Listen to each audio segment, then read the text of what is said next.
The following episode of the Maui Chamber of Commerce's Business Matters was originally broadcast on April 1st, 2025.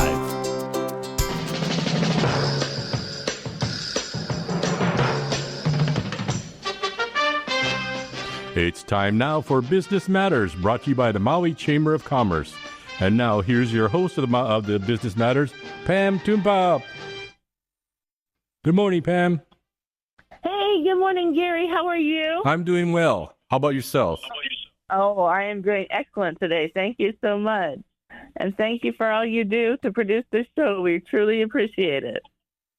You're welcome. Anytime. Thank you. But just on Tuesdays, mostly. Yes, anytime except Tuesdays. Well, welcome everybody to Business Matters. We're thrilled to have you with us this morning. Today we're going to talk with Council Member Yuki Sugimura, who represents Upcountry Maui. Yuki has spent years working to connect with her constituents through her well-known talk story sessions. She has long been a champion for the economy, local businesses, and nonprofits. And her time as the field representative for a U.S. senator to help work in the office later in the Office of Economic Development, which she did for many years, creating, if you might recall, the first Friday in Wailusa Town. She has done so many amazing things throughout the years and has consistently focused on improving infrastructure, supporting cultural events, and ensuring that Maui's community voices are heard for a strong economy and business sector. So good morning, Yuki. It's so great to have you on the show this morning. Good morning. Good morning. Yes. Thank you very much for providing me this opportunity, Pam.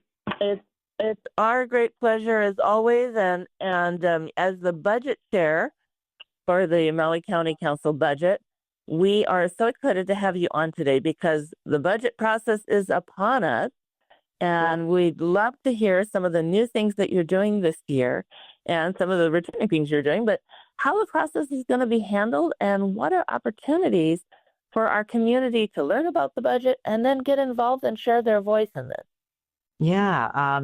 So, of course, transparency and communication, right? And connecting with the community, that's always a priority. And in the past, Pam, we used to mail out postcards to households and ask them to fill it out and tell us what their priorities were and mail it back to us, and then we would keep a log. That's the olden days. So this year, for the first time, we're actually doing an online survey. And I encourage the community to go to our mauicounty.us website and check out the survey and fill it out. And it'll, my staff is keeping tally of the responses, so we'll see what people are thinking. I will not be surprised if people are talking about we need more affordable housing, and those kind of challenges that we hear about all the time. But there may be some new ones, so we're looking forward to hearing that back. And Pam, we are also continuing on, which I brought back after COVID. We're doing our district or residency area meetings. And the first one happens tonight. It's at Hannibal Tavares Community Center at 6 o'clock. They all start at 6 o'clock. And the public, everybody is welcome. And that's tonight. And then tomorrow, we're traveling over to East Maui with Member Sinensi. And we're hearing from that community. And we're going to Lanai, West Maui, Molokai, South Maui, and as well as, Makawao, Haiku, Paia area. And Kahalui Wailuku is being held in the chambers, and that will be on the 17th. But we're going to hear from every resident. We're going to hear from every residency area to hear what the community is saying and what they want. And that is really important. Absolutely. Absolutely. And I really appreciate you talking about housing for sure, because that is something that comes up. And one of the things that are, as we were having kind of heated discussion on some of the key issues around housing, one of the things that I loved that a testifier said, he said, if we have more housing, we'll have more aloha. And housing is such a critical point right now. that there's such heightened stress and anxiety over this that, people's frustrations are coming out. And it's been a very difficult time. And of course, as you know, we did 2 housing summits before COVID hit. It's been just such critical things. We need to move on. And that was before the wildfire. So I really hope people take the time to ring in and talk about what kind of housing they really want. And when you did the housing summit at Maui Beach Hotel, I wasn't a council member then. I don't know the year. You probably would know, but 2017. Wow. One of the things that came up is the need for rental housing. So at that time, I think the big thing you were saying is that we need rental housing. I thought, oh God, that's right. We do. And that was my big takeaway from what you were talking about or what you were doing at that time. And then here we are, building more rental housing. Yeah, no, absolutely true. Well, both summits said we need a mix, right, for different people at different phases in their lives. And for a lot of young people working, rental housing is really important because they're not going to be able to afford a house yet, but we want them in a safe, secure place, and we need a whole mix. And so, and that was a big point too. And also, we need to start looking at going vertical. We need to start going off and maximizing the footprint to keep costs down on the infrastructure side, and build in areas where we already have infrastructure too, which rental housing leads towards. So absolutely. But the whole mix is critically important, and the thing we're kind of hoping is, and some of the data is a really good survey for those who really are wanting housing. Again, is kind of updating because there's so much talk around whether we call them the STRs or the STVRs, which stands for short-term rentals or short-term vacation rentals. What those units look like and how many people are really interested in that type of housing versus, affordable housing or rental housing. To get a good sense of the dynamics of the different types of housing. So, but I love that you folks are now moving into the online survey. I think that's super important. To help you identify choices. And easier, and people are so used to doing that, so our responses are overwhelming. And we're glad about that. But we just need people to know that the survey's there and, you can fill that out. And we're also doing a little bit of 21st century too, but marketing our residency area meetings and using the newspaper online Maui News and online Maui Now to let people know when the residency area meetings are coming up, and fill out the survey. And we're trying to, reach people in ways that people are so used to now versus paper. At the olden days, which I kind of like newspapers, printed papers. But now it's once a week. So now it's once a week, and we miss Maui News. But you're right. Well, let me ask you a question that I think might be on a number of people's minds because of this new process too. I know sometimes at those area meetings, and again, transparency, we want all voices to come out, but sometimes there's really long lines as people wait to have an opportunity to testify. With the survey, if they do the survey versus come to the meetings, will their voice have the same level? Will it be called out in the same way? Because I know those meetings are also recorded. So will there be the same level of input if they do just do the survey, or do you want them to do both? Oh, the more is the better, right? Okay, so one of the things that I guess I didn't say, which is to me an obvious and maybe not for people who don't follow the council meeting, is that you can come and testify every day that we have a budget meeting and testify 3 minutes on anything in the budget. So your voice will be heard, and that way you can always submit written testimony every single day, and as well as do the survey, as well as come to the residency area meeting. So we're trying to do everything we can to reach people in ways that are convenient for them and to get their voices heard. So to me, it's really important, the residency area meetings. For example, in Makawa, remember Uhadzen's district, which is Haiku and Faia and Haiku, Makawa, yeah. So in those districts, we heard loud and clear about the fear that people had about homeless congregating close to the old Maui High School. Even we had the fire department come and talk about the dangers of fire, being, that as well as the residents. It was so loud and clear. So remember, Uhajas took action from that. So voices are really important. And so, that's why this any way we can to, reach people, it matters. It really matters. Yeah, absolutely. Well, that's a great point. And I appreciate you also reminding people that during the budget hearings, everybody has a chance to testify. Yeah, I can come actually every day. And yeah, like in the past, the day you came, it would necessarily, you would come on a day that is about the item you want to talk about. But in this case, because the budget is about everything, there is probably, your nonprofit is listed in there. You can come any day of the month that we're having budget meetings. So, it's not only one day or 2 days. It is actually a lot of days. You can come and testify. Yeah. Whenever we have because it goes on for a period of time.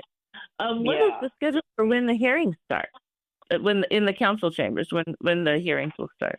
Oh, we started on the 31st, March 31st, which was yesterday, was that first day. And then today we have the mayor and Department of Personnel Services. And it just goes on, and we hear from all the departments. And the last department, we're kind of adjusting our calendar, but it looks like it's going to be the 16th of April, the last day that we have budget meetings with departments.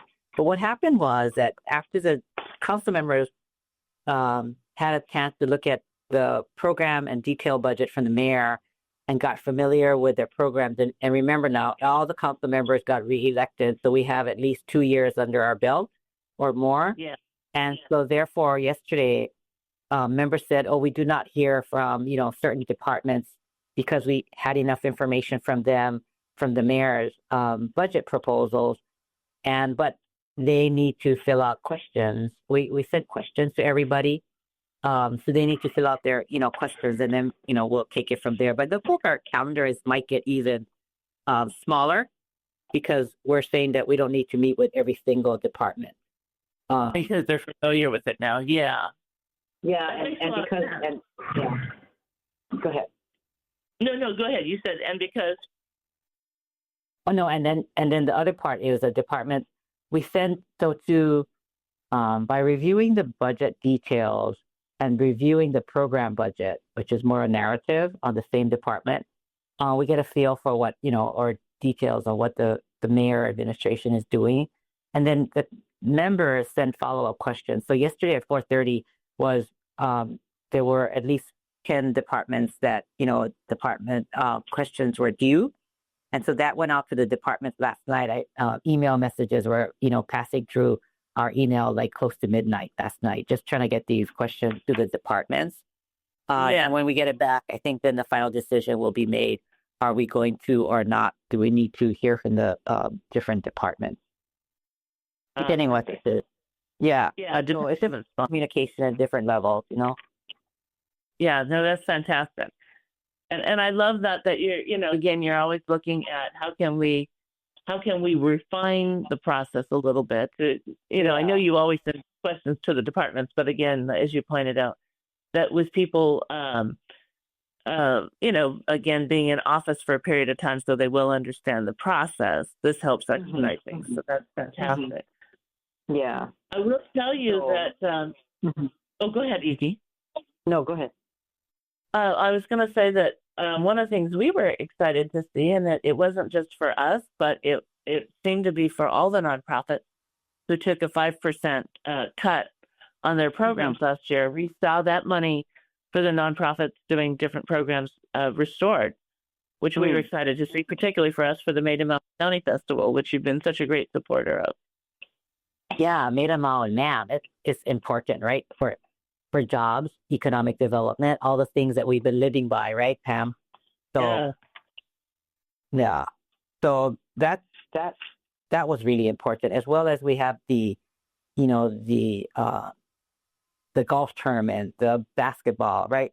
All of those have come back in the budget, and that's been, important to bringing, not only sports here, golf and the basketball tournament that usually happens in November, but bringing them all back and it creates, some economic stimulus for us, which is so badly needed. Yeah, it's very true. We've been extremely worried, just because, tourism is still down in Maui, and we're very reliant on our visitor industry, but also with the tariffs coming down and how it's impacting our Canadian visitors who have long been return visitors to Maui. Yeah, I know. I agree with you, and I guess we're, it really is daily, isn't it, Pam? Every day is something, you wake up and administration or the, federal government has done this or federal government has done that. And, you hear about Trump and Musk, they're busy trying to muster every fact with that. Yeah, and I worry about our economy, what is the impact for that on our general economy? Because it's definitely filtered down in all kind of different ways, right? So one of my friends, they make that chili oil, that. Yes. Yeah, that. Yes, we love Darren, and yes. Yeah. And they were saying before all of this, they were thinking of buying, their bottles from China. I said, good, because it's probably cheaper, right? But now I don't know what they decided to do based upon all the tariffs that, what the daily occurrences that are going on. Well, that's a good point. And one of the things we're getting ready to do is reach out to some of our vendors to help them look at supplies differently. I think, and this is really going to be important for as we build housing, because so much of the wood and steel and aluminum and things is from Canada. And so we're going to start, I think Maui is really going to have to be very good on multiple levels in terms of manufacturing, whether it's manufacturing housing or manufacturing product. Because also a lot of things come in from China as well. Of course, auto parts and, automobiles, auto parts, all sorts of things along that line. And looking at cooperative buying to save on shipping and, looking at some cooperative solutions. And one of the things we were trying to work on recently, and I had a great meeting with the new Department of Ag and the team there, we should be looking at egg production here locally, just not only due to the mainland crisis that we saw, but that's something we could do locally. Lord knows we have a lot of chickens running across the island, but I joke because you want healthy chickens producing eggs, and they're, we need people who know how to raise and keep the chickens safe. But that was one crisis that showed us, hey, that's a move in sustainability that we can actually do something about locally and encourage people to do, have a few chickens at home if they have the space and can care for them. But also there's great models that I learned about on Molokai with the Molokai Egg Co-op.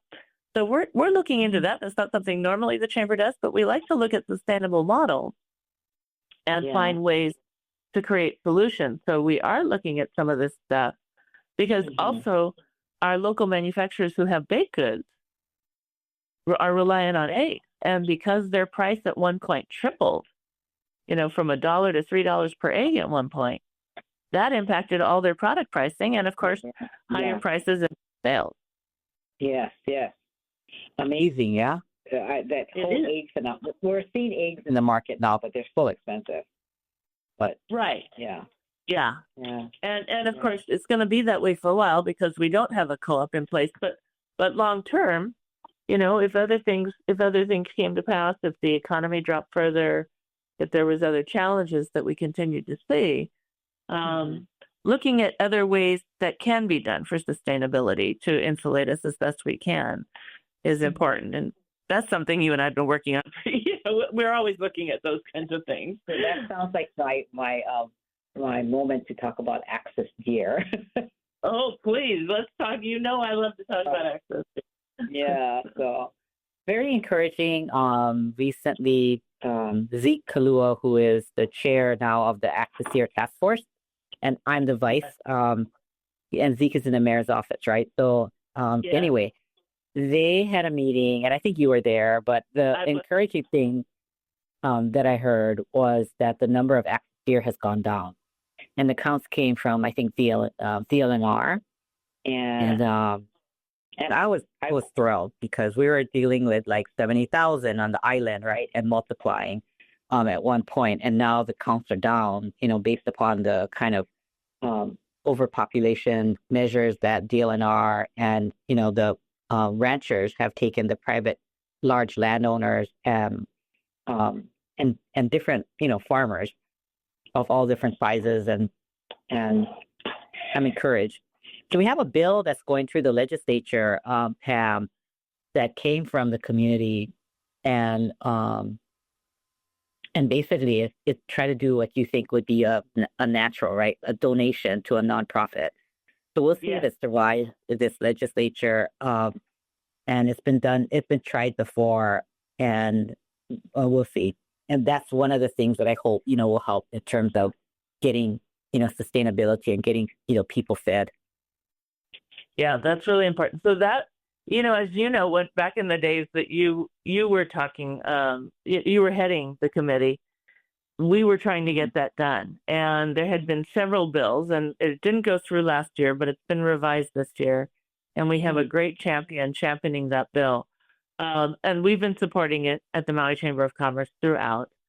And, we have also seen during this time some amazing manufactured products coming out. Not, we had a time where the hunters said, we have to stop hunting because without a way to process the meat and do things with it, we can only give out so much to friends and family. I mean, every freezer's stocked. So that, they don't want to just kill deer to kill deer and waste the meat. These are people who are very resourceful, and we have so many, and nonprofits now, with this bill, it waives the liability and risk for them to say that they can pass on that meat. And of course, if the people who, culled the deer and provided the meat, handled it, in the, as best they could in the way that is safe, and the people who received it handled it in the way that as best they could that's safe, and to make sure that everybody along the process is protected for donating this meat. And again, it is about safety. They have to do it in a way that's safe, but it leaves them from liability. Yes. And so, there's efforts in all different levels. The one thing that is happening, and this program is on, I think now for 3 years, maybe it's probably the 4th year, is I call it bounty hunting, but that's really my terminology. There's a better way of saying it, but if a landowner, and DLNR figured this out, the landowner signs up to participate in the program, and then they bring in the tail, and what you get is $50. And you can use that for building fence or whatever you may need to do, right, for your crops. So there's some good things that are happening, and I think those kind of programs which are being continued, besides the work that DLNR does in terms of preservation, but those kind of programs are working. We still see access deer around, Pam, and one of the things that I've been advocating for from when I first started doing this, is to work on the Keopulani Park. If you ever go there, there's deer. We still are seeing a lot of deer, and I think you were talking about Keopulani Park, even seeing some of the deer. Yeah. So, as you know, Well, the first time I ever heard about deer at Keopulani Park was from a friend that goes walking at Keopulani Park. It was really years and years ago. And I thought, deer at Keopulani Park. And then I took on this Access Deer Task Force. And I've been trying to get the administrations, because not only this, but past, to actually take on that project, which will be quite a feat from what I've discovered through my own research, because of the homeless that live there and people that go walking in the park, but and residences, right? So there's a danger for, just safety.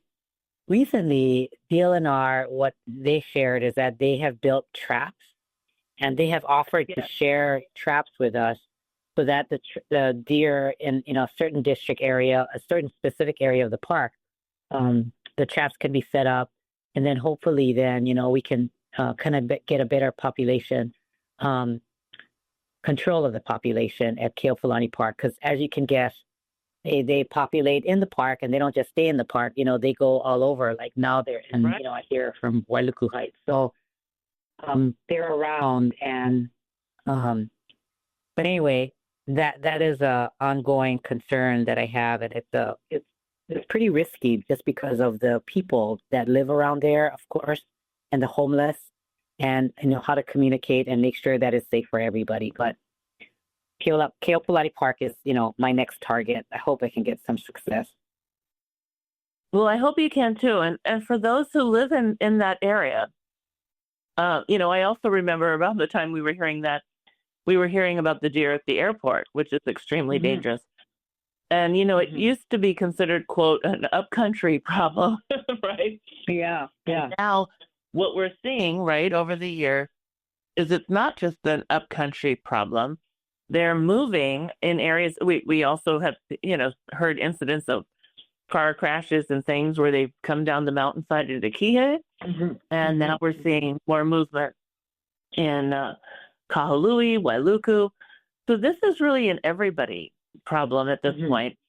And we want everybody to talk. This is a great thing to talk about. If you're impacted by the access deer, especially if you're in regions that people don't expect them to be in. And I've always said, and you and I've had this conversation, that I have a brother who lives in Minnesota. They're used to deer all the time. They have sensors on their car that help alert them. But the damage, if you hit a deer to your car, is tremendous. And it can cause, a lot of injuries for people. And we're just not used to expecting a deer to suddenly bound out of nowhere. Yeah. And now they're, near major roads and things. So we all have to be really cautious about this new threat that we're not really used to. So now's the time to take action. And the traps that I heard about, I think that's a phenomenal solution, because I listened to what they were saying about the traps, and they have more, and, over time they can produce more. But especially in an area like that would be a great solution. Yeah, and when I did talk to DLNR, he even had a plan as to how we can, section off parts of the Keopulani Park, and how we can, basically attack that area and try to, call the deer and do it wisely, And of course, the concern about communicating with the neighbors and making sure that, there's no homeless people living in the, bushes and that kind of thing, will take a lot of extra work, but to me, it's worth it, right? So we'll see, we'll see. I think Parks Department, when I did speak to them, there's, like an interest of doing something with the trap. So hopefully we can, make that like a success. I don't think you can go halfway with that. You have to, do it well. So I think and you and I know that the deer are very prolific breeders. Yes. Right. Sadly, it's really about managing the does, because right, they're the ones that, there's a lot of bucks, but it's what we're trying to do is stop the breeding, and so that we can start, bringing down the number of deer. Yeah. So as they move in different areas, and unmanaged, then you're going to start seeing more of them if we don't start managing well. And then, of course, they're impacting our watersheds, and water is so critical to Maui. Everybody, really. And we see all that flooding in Kihei, South Maui. That's caused because I've gone on site tours where the deer are eating away the hillside, and it's just like, wow, they're a big problem. So, the concerns are from the residents in all areas. But I will tell you, Pam, when I first started doing this, I thought we do not want deer to go to Hana, right? Right. Hana is, our source of water in upcountry. Right. And so my greatest fear was if the deer would start, traveling over and starting to eat away the hillsides at Hana. I just thought, oh my God, that's our water source.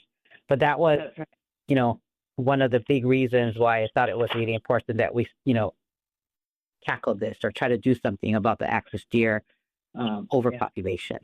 Yeah. That's very true. And I went on that tour with Carolyn where we, funny enough, the tour was planned not long after there had been some flooding in Kihei. And to actually walk the land and see different fields and different levels of devastation. But for a lot of people don't realize that, and I didn't realize until I saw it, but the deer not only eat the plant, they eat the roots of the plant. So they dig below the dirt to eat the roots. So that means, the plant's not growing back. But also there's not only is there no plants to hold the water back, there's not even any roots to hold the soil together.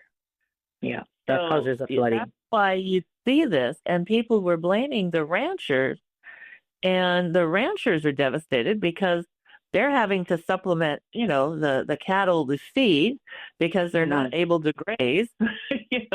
It's a really holistic problem that we have to address.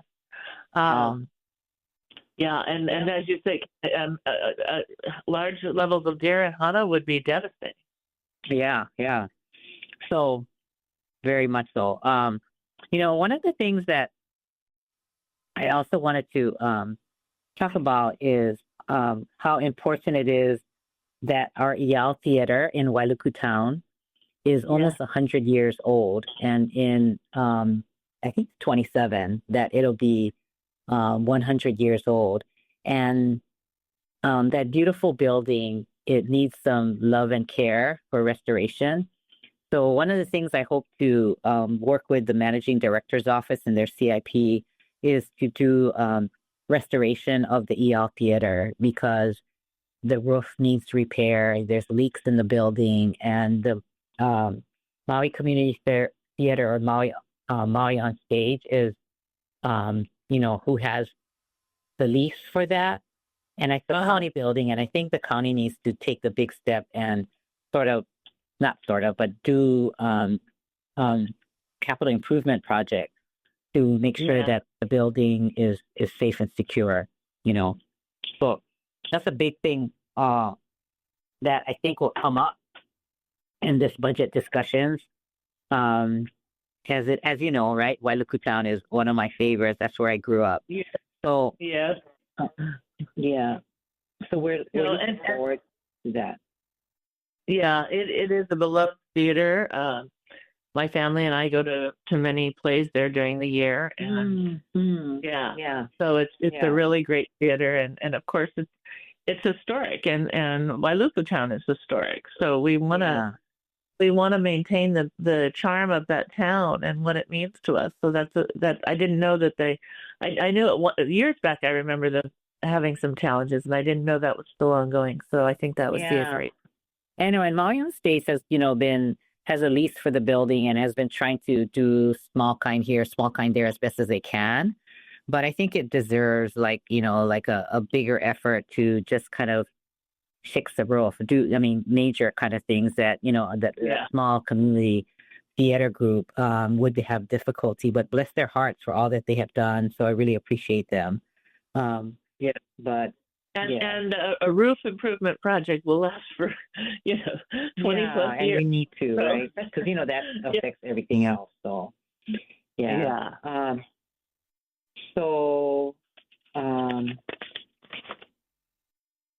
One of the things I was going to ask you.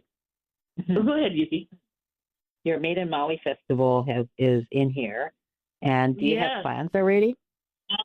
Oh, we always have plans. Yes. Oh, yeah. We start working on it right after the festival in November. We start working on it. We already have, and applications for the festival vendors are still out. Go to madeinmauicountyfestival.com to learn more, to apply. You know, we have a lot of returning vendors, but there's always spots for new vendors. And it is a jury show. So for any local makers, you can apply 51% of your valuation of the product, meaning out of all the time and labor and supplies that you put into making that product, 51% of that should be based in Hawaii, meaning, we were talking earlier about jars. So if you bought your jar in China, then that doesn't count. But if you bought your jar in Honolulu, where bigger distributors sell a lot of jars locally across the state, then that part of that cost is part of your Made in Hawaii valuation. You also have to be headquartered in Maui County. So you have to be headquartered and licensed to do business in Maui County. But there is always room for new makers, and it's a juried show. So in every category, we have everything you can imagine that's locally made, from food products to bath and body to plants that are grown in Maui County to jewelry and home goods and clothing for sure, children's clothing, adult clothing. There's so many things that you can, woodworking, everything you can imagine that's manufactured. We have samplings of that. And it's juried by category. So we have to have a diverse show. We have we look at the total applications and we come up with an allotment for different categories. And then that's the amount of space we have. And then we look at all the applications and have a team of people who are well-versed in business and manufacturing or marketing of products and so on. And they evaluate each category. So the applications are already coming in, because last year, in prior years, we'd have a waiting list and a couple, sometimes 5 spots, sometimes a couple spots would open up. But last year we had such a long waiting list and we didn't have anybody drop out. So we're expecting that again. So we want to get, and it doesn't, unfortunately, we want to get your application in early so you don't miss the deadline. But it's not dependent on when you apply, because, again, it's a juried show. But we always tell people to get their application in early because, in business, things come up. And every year we have people go, I meant to do it, but I missed it. So we want everybody to know, just go to madeinmauicountyfestival.com. Last year, we doubled the amount of Japanese buyers who came. Wow, nice. And they were so impressed. They had for years come to the Made in Hawaii show, which is in August, and they said the new folks who had come were just blown away. They love the uniform look, which is why we do it. We want it to look very professional, all of the white tents. There's a reason behind why we do everything, and we're always happy to share. Mac, right? And it's at the Arts and Cultural Center. It's always first class. Because we have other venues like Swap Meet and other things. But because even at the Made in Hawaii show, it's on a concrete floor. Everybody sets up their own booth. Everything looks different from one spot to the next. They were so impressed, but it was more the makers and the storytelling and explaining how the products were made and how they grew things from the land and distilled essences and put it in their bath and body and walked them through the process. And I saw a vendor with products made from axis deer. I was like, yes, right on. Yes. Yeah. Oh, yeah. And actually, some of our first products made from axis deer was a woman making purses from the hide from Lanai. That was years back. Nice. I don't participate a lot, but we're seeing more axis deer products. And by the way, as you know, that was one. I have a whole list of products that can be made from access here. Yes, A lot of research on that. But right Yes. now we're doing really good with the meat. But others are being very creative with the horns and I mean, there's so many things you can make from access deer. It's phenomenal. Yeah. And in the beginning, people thought, oh, the restaurants wouldn't want to carry it, but that's not true. There are many places that want to carry the venison now. Mm-hmm. So, I mean, there's a lot of great things that are coming from this access deer, which, while a pest, is also a tremendous resource, and it also can create a lot of opportunity when we can process it correctly. Mm-hmm. So, yeah, we're excited about that. So, November 7th and 8th this year. It's always the first Friday, Saturday in November, and this year it's pushed a little bit back to November 7th and 8th because that's the first Friday and Saturday. But I know you always come, so we're going to love to have you there again. Yeah, I love that. And it, spend the day. Last year I spent it, walking around, and I probably did too much shopping, but I loved it. I just loved it. Yeah, well, thank you so much.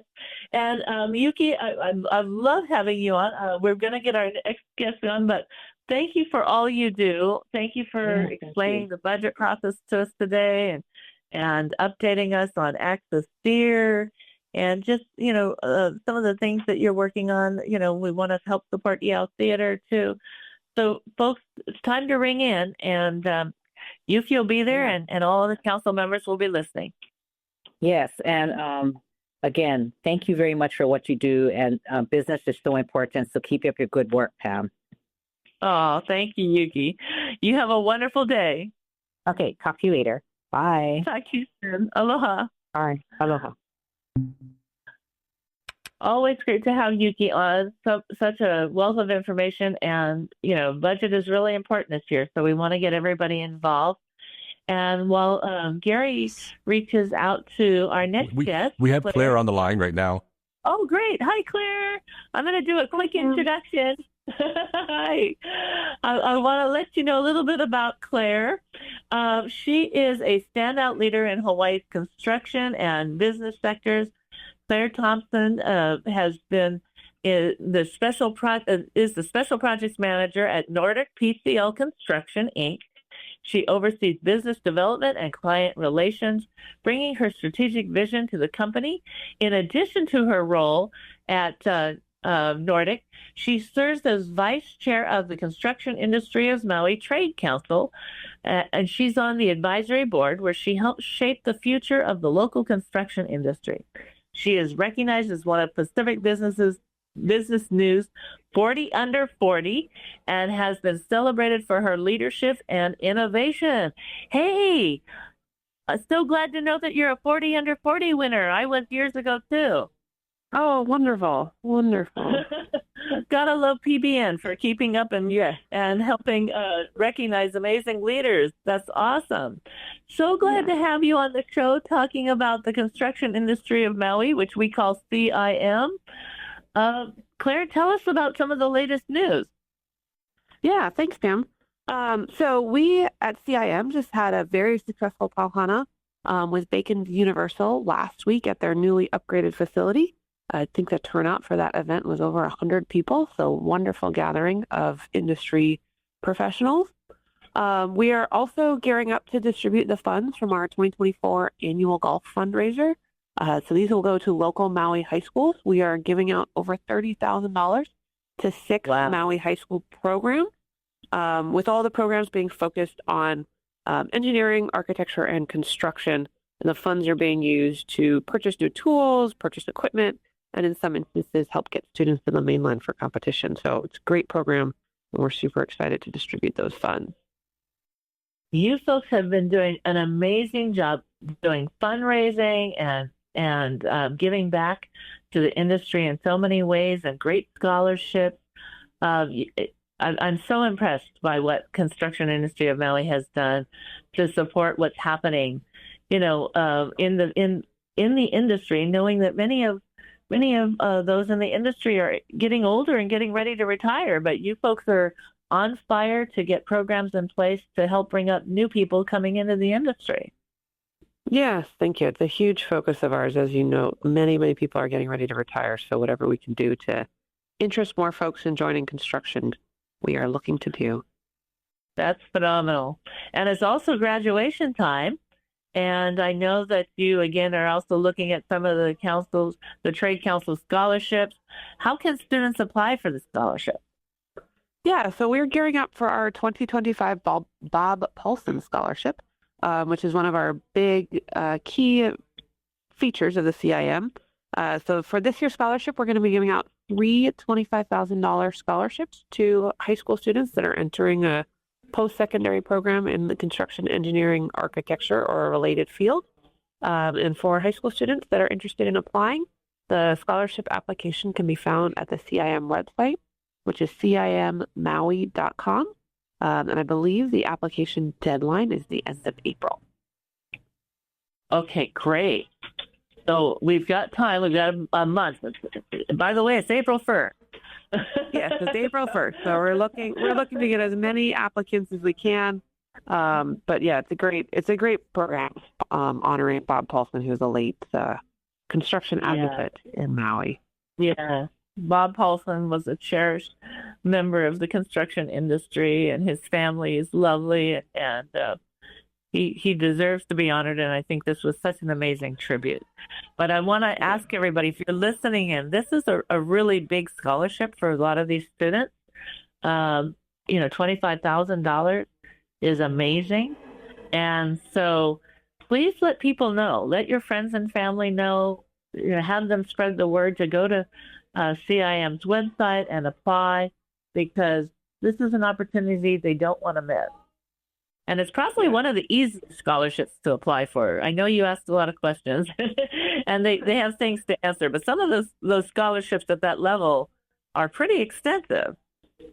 Yeah, I think considering how much money we are offering, they do need to write an essay, but that's pretty much the only requirement. So we're looking for as many applicants as we can get. We're very excited about it. Me too. It's one of the amazing things that I'm just every year I'm thrilled, and you always outdo each and every year. You always outdo the past year, so it just gets more and more exciting as we move forward. And on top of that, you have lots of things coming up. More events coming up this year. Can you share a little bit more, Claire, about what else you have coming up? Yeah, so the CIM is keeping very busy. Coming up this month in April, I think at the end of April, we've got our next Pauhana, which is sponsored by Westpac Wealth and Cherry Creek. And then in May, we have our Bob Paulson Scholarship Banquet. So this is where we present the checks to the students, as well as hear a little bit from the students themselves. There will be sponsorship opportunities for that event coming up, and it'll be hosted at Cafe Olay on May 21st. So we're really excited about that. And then we've got three other Pauhanas coming up throughout the year. So in June, we'll be sponsored by PackSource. In August, it'll be Waste Pro Hawaii and Aria Paulson. And then in October, it'll be HPM. And then finally, the last two big events we have at the tail end of the year, just so everybody can look forward to those, is the Trade Program Golf Tournament, which fundraises for the high school trade programs, will be in September. And then our big holiday party, which fundraises for the Bob Paulson Scholarship, will be in December. So look out for those, but we're super excited to keep everything moving. 1 minute left, Pam. Oh, okay, Gary. Well, Claire, thank you so much for sharing all of that. We're thrilled to have you as the vice chair of CIM, and we deeply appreciate all the work the construction industry of Maui is doing. Thank you for joining us today. Sure. Thank you, Pam. Appreciate it. Oh, my pleasure to have you on. Thank you. All right, everybody, it's that time when we have to wrap up. I hope you learned something new and found interesting things during today's show. And we hope you'll join us again next Tuesday at 7:05 again here on KAOI. In the meantime, blessings and aloha for a beautiful Maui week. Ahui o.